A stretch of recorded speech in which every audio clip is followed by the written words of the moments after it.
Welcome to Auto Resolve. In this video, I will show you how to fix repair vehicle challenge not working in Battlefield 6 so you can complete it without issue.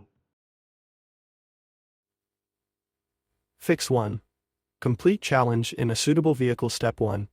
Make sure you are using a vehicle that can actually be repaired, e.g., tanks, jeeps. Step 2. Do not switch vehicles during the repair. Stay in the same vehicle.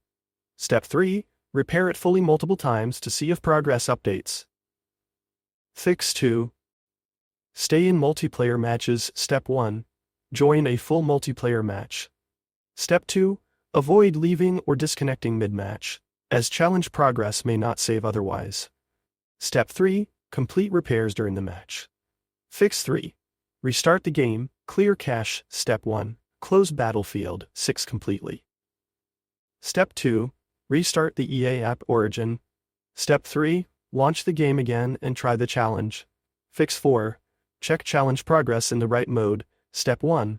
Go to the Challenges tab in Battlefield 6. Step 2.